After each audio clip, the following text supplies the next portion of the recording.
I'm joined today by Robert and Filip from Wordware. Hilarious guys. Wordware is just like, we'll talk about it, but wait. We're Robert's going. we're Sorry, I'm Philip's just gonna going. go for it. We're building agents that automate repeatable processes in your life. You get to basically describe the whole assignment for an agent in document-like form. It feels very friendly and familiar.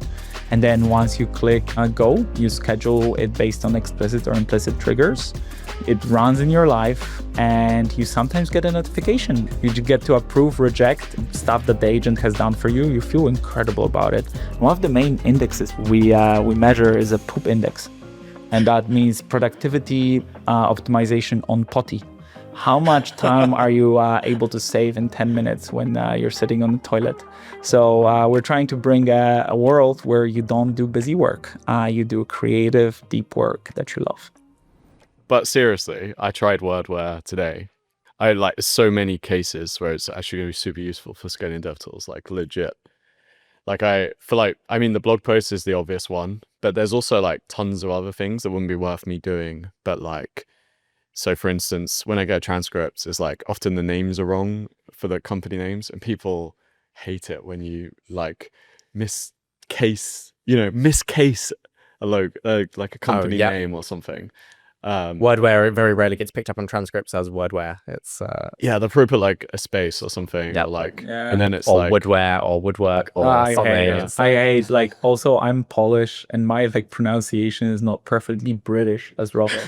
So whenever I say Wordware, people are like, what? And I just hate it. I'm like, it's like software but with words, and they're like, words. I'm like, oh no. It's like my whole life is gonna be like this.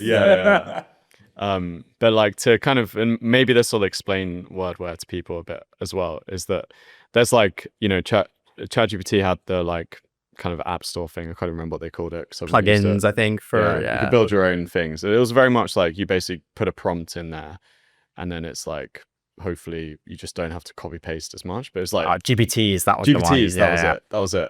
And I tried to set up like a few of those, and it just like wasn't that helpful. But for Wordware, like I could set up like, okay, here are my inputs. So I could have like my transcript and my description. And then I could say, okay, so check the transcript, make sure the words are like the logo, all the company names are actually like correct, and like the transcript matches all those things. Also generate me a blog post based on these different criterias. Also do various other things, which would be like a total pain to do in code, but it's like, and they're all things you can do in ChatGPT. That's like, you know, we don't add a lot of magic on top of the LLM, but we just help you. The way we used to describe this to the kind of non-technical people was, when you use ChatGPT, you're a wizard and you're casting a spell and you're muttering the incantation. You have to be a bit of a, you know, a learned wizard to know the right prompt engineering to do. And then, you know, you'd be back and forth waiting for it to happen. But with Wordware, you become a potion maker, and you're able to like distill all of that. You do it once, you like mix up your cauldron, and then you can bottle it, and then you can just pour that potion on your new data, or you can like give it to your friends, and they can be powerful wizards without having to learn the magic. That's what we strive for. It's you know, ChatGPT, Claude, whatever research tool is for once-off, and we're for the repeatable tasks. And hopefully, you know, we introduce just a little bit more effort when you know that something, but when you know you're creating an assignment for an AI agent that you're going to do repetitively, and you're okay with doing just this tiny bit more, and you also feel like you are almost like training your own AI in doing things in your work that will not complete the work, but will eliminate it. And that's kind of our goal. You know, we want people to be running around and still working, but doing more deep creative work. And in between that deep creative work, background agents just come to you and say, hey, I've done this, and this. Would you like to approve? Would you like to change? Or would you like me to try it? And I think this is where the world is heading. We are not going to all be sitting by the beach. You know, we're going to be doing more creative things that make us truly human, not the productive knowledge work that we claim that is so innovative, but actually we're sitting on email, taking things from Google Drive and mixing it with some Word document somewhere and creating a PDF to send to our accountant. That sucks. I don't want to be doing that work. I want to be doing really cool creative work. And I think recently I've gotten an executive assistant. I never had an assistant before. and my life changed. Like, really? I'm so much better at my job. And I think we want to create that for everyone with background agents, kind of automating big parts of your life and doing this in kind of like a document interface when you get to explain and have control over it. And then a mobile app where you kind of get to approve the work. So you always feel in control. Seems like the answer that nobody has cracked yet. And there's a lot of difficult engineering there. We can get to that later. That's a hot scoop. This is the first time you're hearing it publicly of other things we're introducing into the Wordware platform. Oh, very cool. Okay. Yeah. Don't release it too early, right? We'll verify with you first. I also want to verify from Robert that Filip is actually better at his job since they Filip is better at his job. Is I like we get the vibes and feelings, we had a low wine, we're in a very good place. Yeah, normally I might not have to say no. No, I think as you grow as a company, more and more of your day is reactive to interrupts.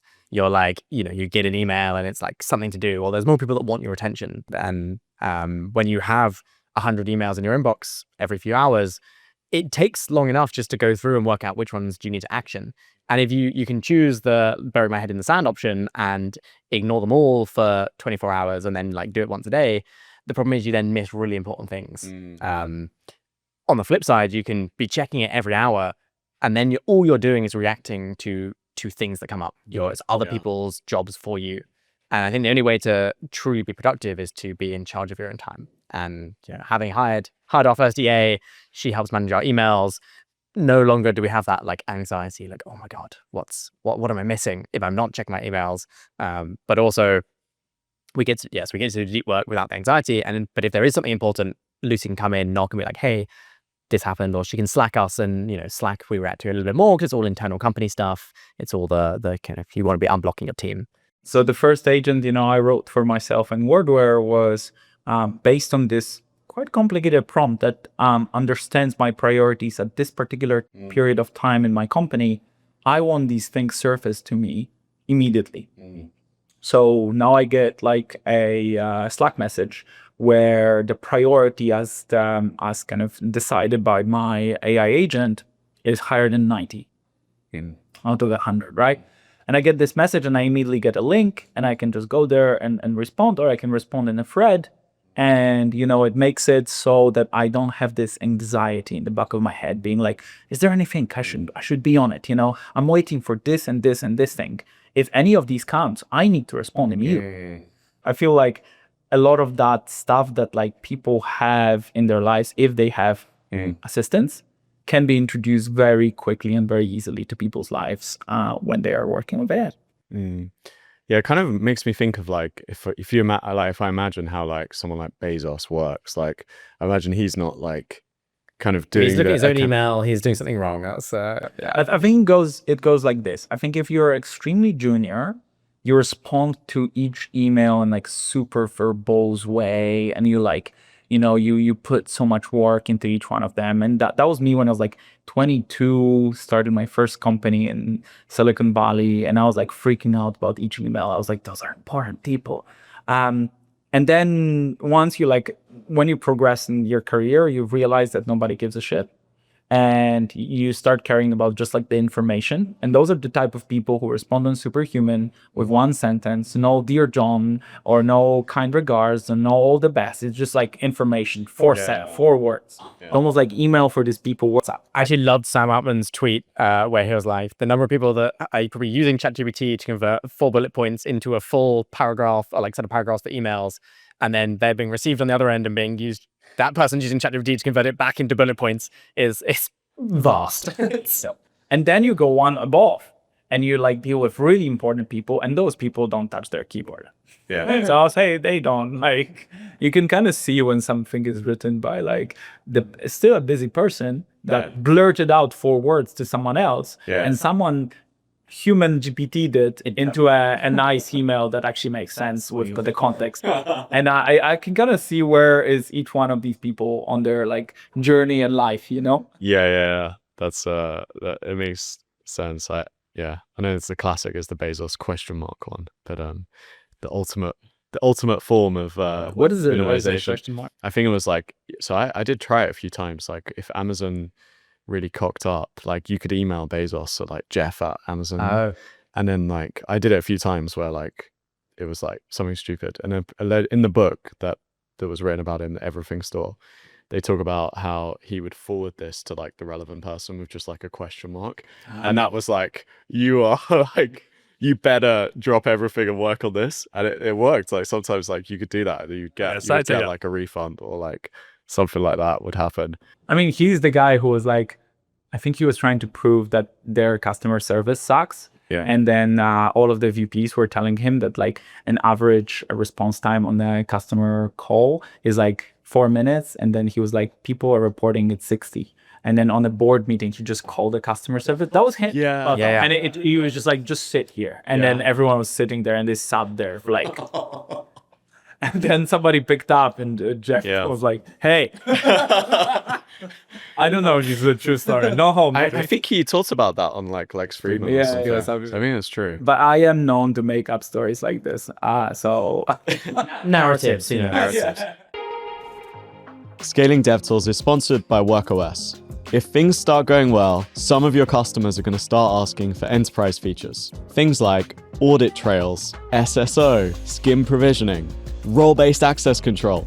These things are hard to build, and you could get stuck spending all your time doing that instead of actually making a great dev tool. That's why WorkOS exists. They help you with all of those enterprise features, and they're trusted by OpenAI, Vercel, and Perplexity.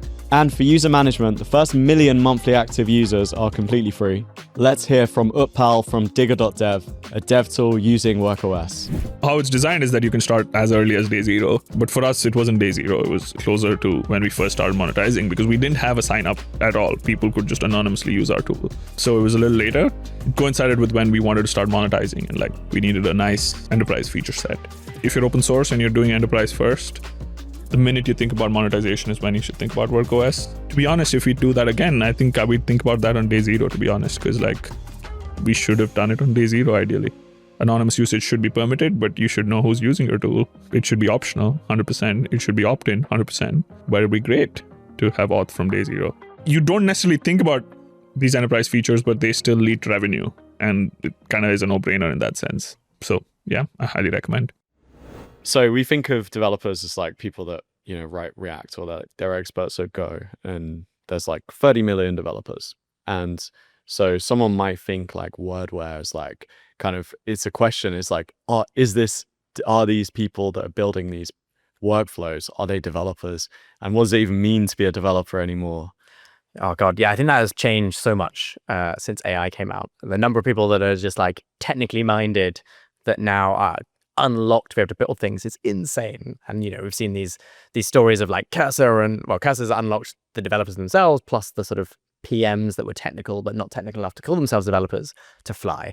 And then you've got like Lovable on the other end that's unlocked the sort of non-technical PMs, that just anyone with an idea to be a builder. And like, what is a developer other than a builder? I think I describe myself as a maker a lot of the time. And I was so wanted to make stuff so much that I taught myself to code because that's the easiest way to make stuff, or like was the only way to make stuff that could scale to like infinite people and use the power of the internet.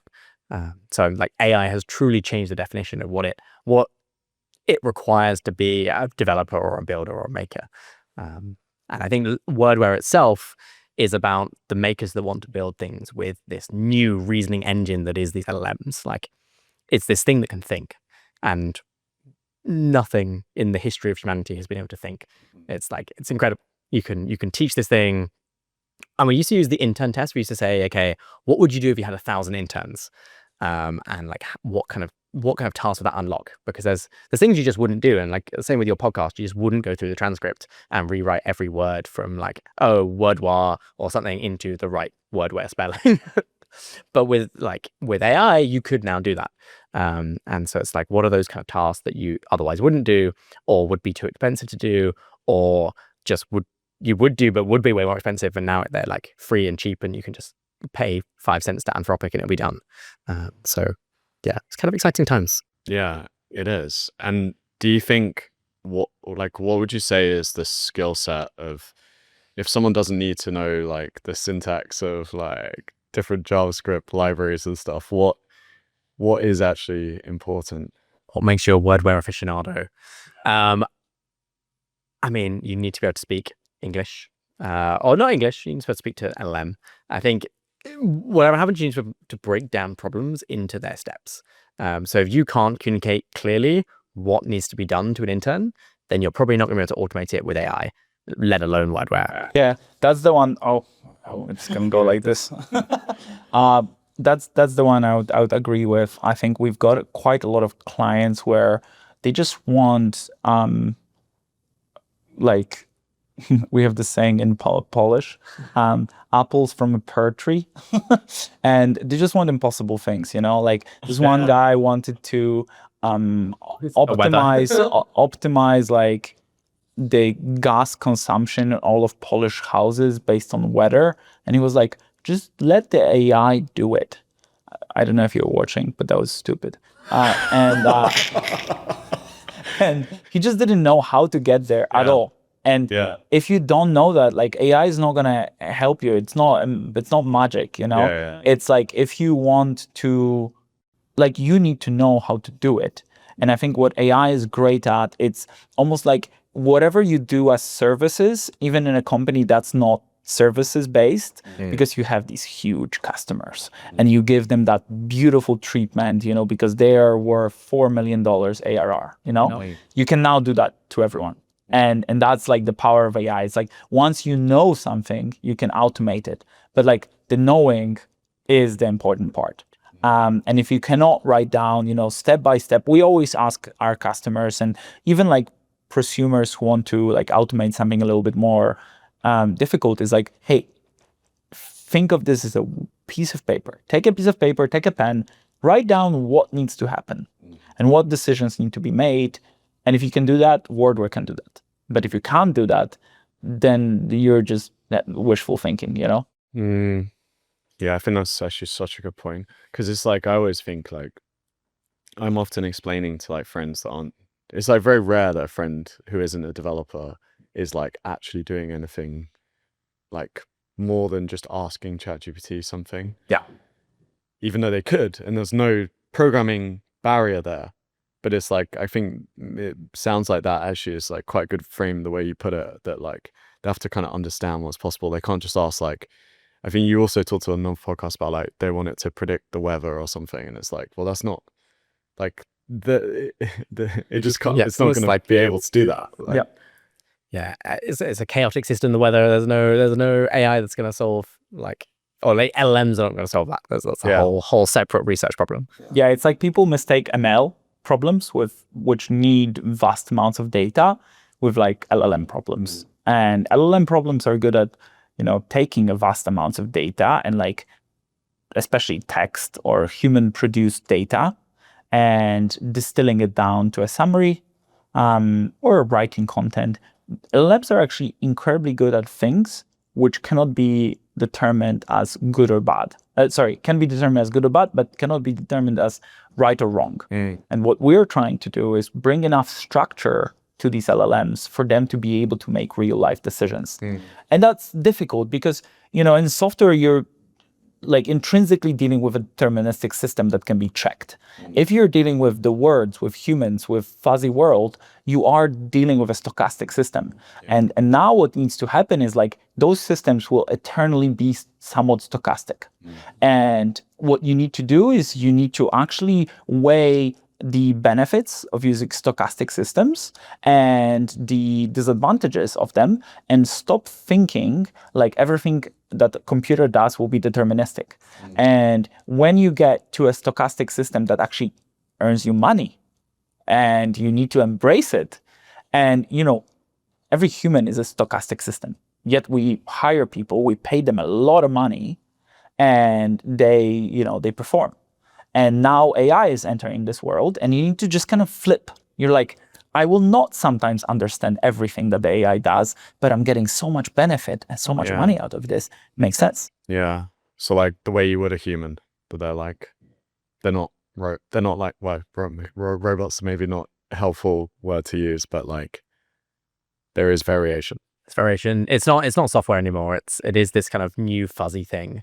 And I think it's trying to achieve the same goal. So like software for the last 30 years has been automating processes. Pretty much all software has been some kind of automation, even if it's just around like automating your contacts book or but a lot of it is like automating communication, like email and things. With LLMs, you've suddenly unlocked the ability to deal with the fuzzy real world. So software had to be if else and structured data.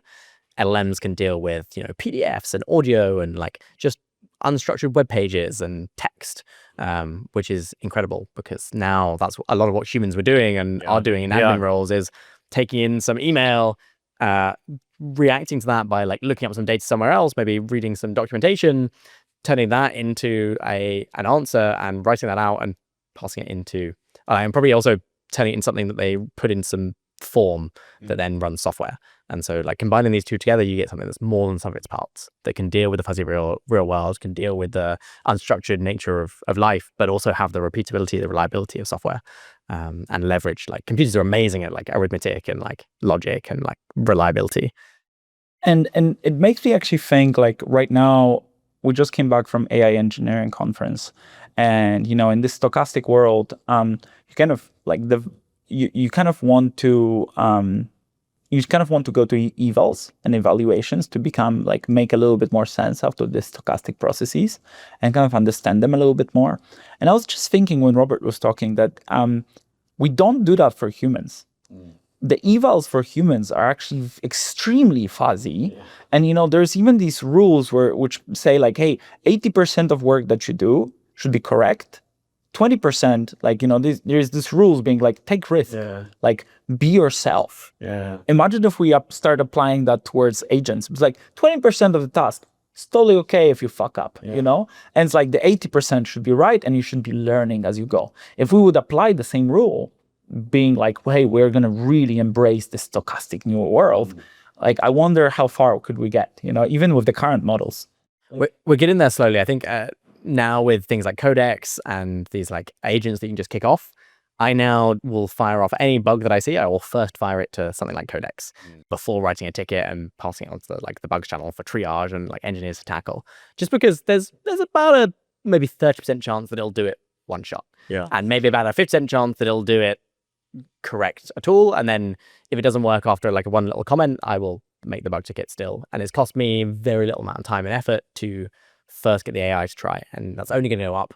It has, I guess it kind of does mean like, you know, my barrier bar is lower. It's like, you know, you can be wrong 70% of the time because I'm not going to merge you to main. And I also think like the cost of that is incredibly low. People say like, oh, LLMs are so expensive. Like compared to Robert's time, fuck, they're so cheap.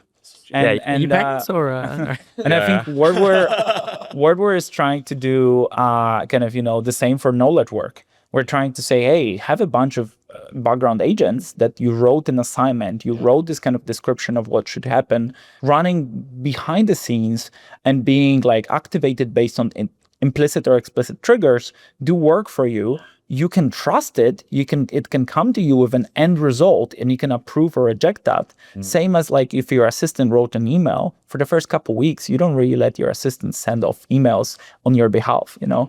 Still, like actually some people never do that.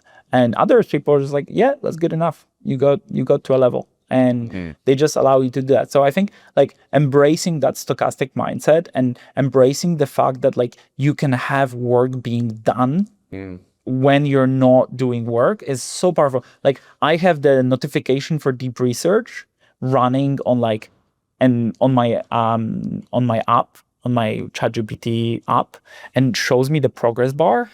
I could be like eating lunch. I look at it and there's 4 processes that have been kicked off. It's same with Codex. It actually shows you the progress bar. Work being done, it's great. It's like you're just like eating food, you're waiting in a queue, you're in a Waymo, you're like, cool.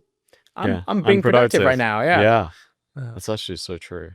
And then also, I guess like in terms of, we kind of talked about what it means to be a developer, but like also, what does it mean in terms of like go to market? Because like you're at this like in this kind of like almost like intersection where I'm like thinking like, who is this? Because is this something that you sell to like software engineers? Is this something that you go like straight to like domain specific like marketers, like, and then like you kind of show them how to use like I mean, I can answer this one more based on, what we see out there today with Wordware. So Wordware was really built for these cross-functional AI product teams.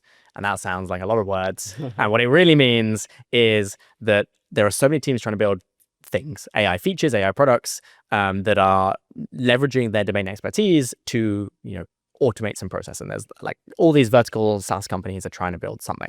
And what we see time and time again is you have the engineer kind of writing the prompts in the code base, and they show the output of those prompts to the PM or the CEO if it's a small startup, but generally the one with domain knowledge, the one who's got experience doing that thing.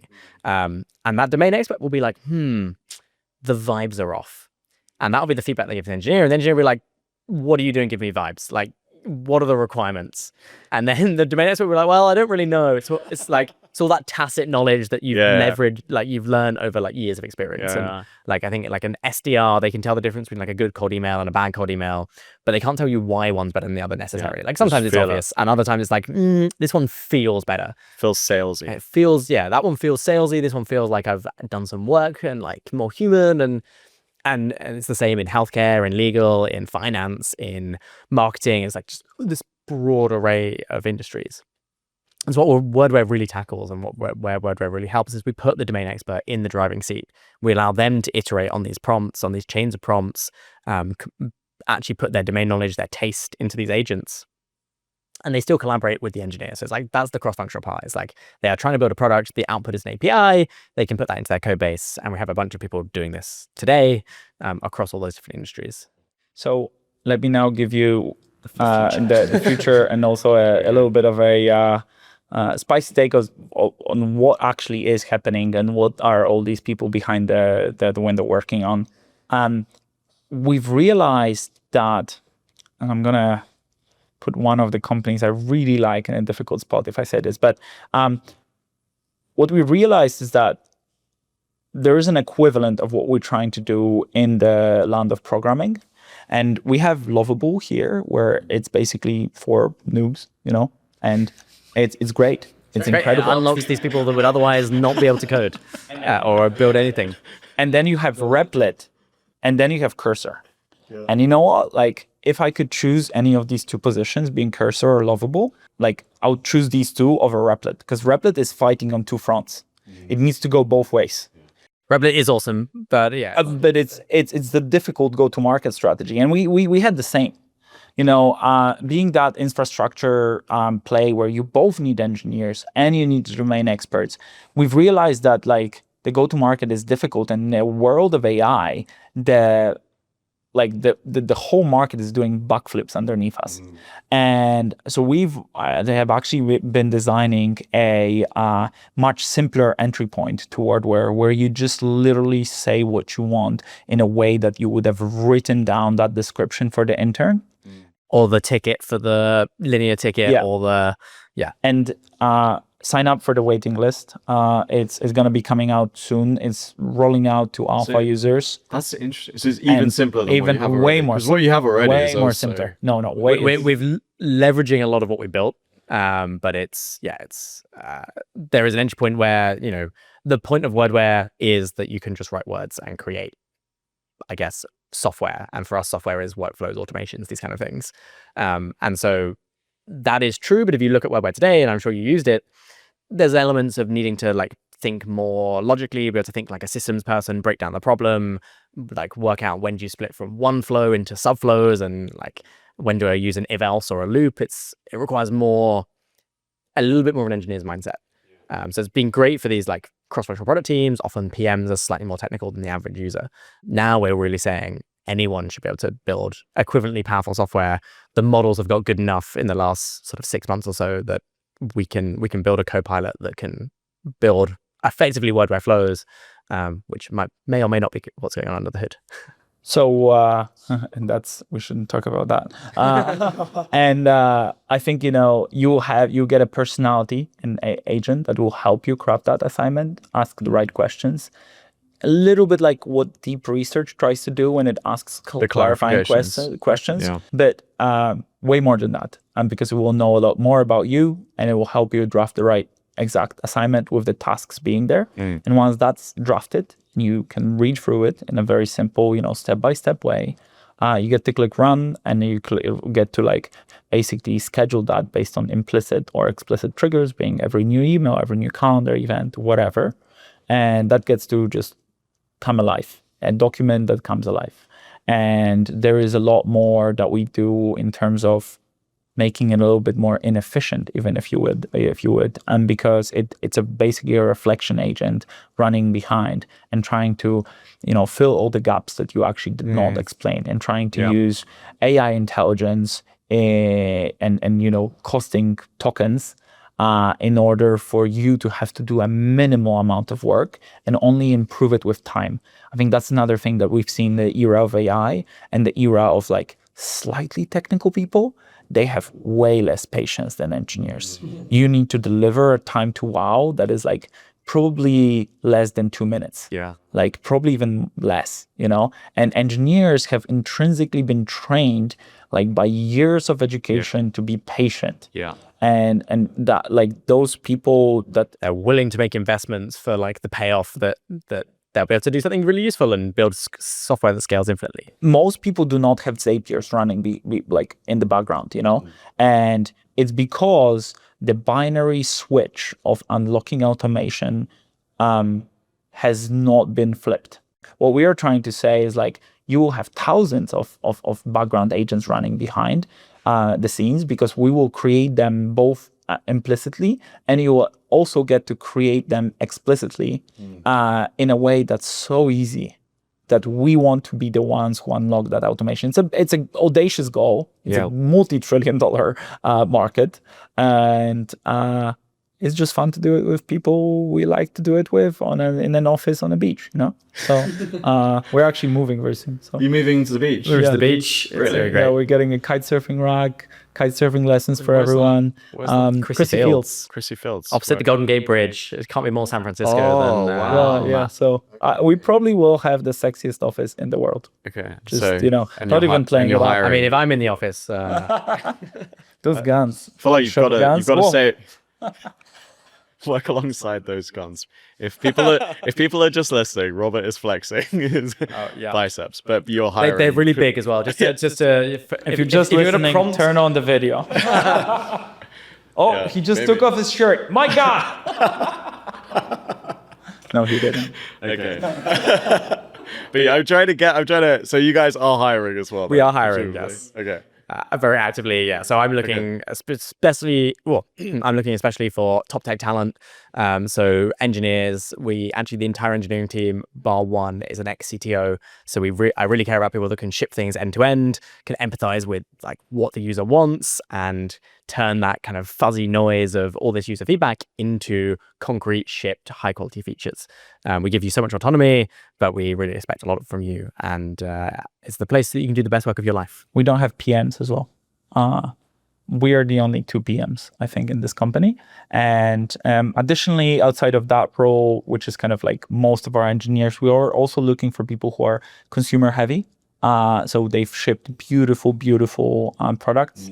And then basically like agent freaks. If you think you're an agent freak, you can come to work for us. If you speak in prompts. Yeah, if you like have been thinking about swarms of agents for the last year and a half and tried a bunch of frameworks, and you know how to cut through the noise of everything that's coming out, come work for us. And additionally, we need a marketing person and kind of head of content, head of story persona, which helps us draft the narrative around the shift in the economy that's happening. I think there's so much exciting things there that I would like to make it like public and talk about it more in the world. I'm just really fucking busy. Actually, what time is it? Yeah, We've got 2 minutes. You need more. You need more. So wrap it up. You need more Wordware running behind the scenes. Okay. So, we'll call it there. Do you have like one very last takeaway for people listening? Is there like anything that you think you guys are like do that most other people don't do? Build with friends. This is not going to be a 2-year journey. There's no like a 50 million acquisition waiting for you. You got to build something that you really believe in and not listen to the market or the VCs that much. Just build something you really fucking want. Build it with friends. Set up your company as if you would be setting up like your like relationships. Really think about who are you doing it with. You're going to be spending more time with these people than you're spending with your kids and your wife. And then come to San Francisco if you're an AI, build an on-site team. There's so many benefits out of that. It's ridiculous. So that's in terms of like just startup. It's a long one last thought. But I would echo the San Francisco is where the Renaissance is happening. This is Florence, and AI is the new Renaissance. So like, come here if you're building an AI company. Hire slow, hire great people. It really pays dividends when people come into our team who are possible hires. They see who they're working with, and they're like, "This is a team I want to be part of." It gets easier as well. It gets easier to close amazing people. The more time you spend, The more you have good people. but it does mean you spend like weeks being like, "Why is there no one good enough that's coming through?" So yeah, And just don't lower the bar. don't lower the bar. Keep the bar high. Okay, amazing. Well, thank you, Robert. Thank you, Philip. Thank you, Jack. Thanks for having me at Wordware. Of course. It's great to have you.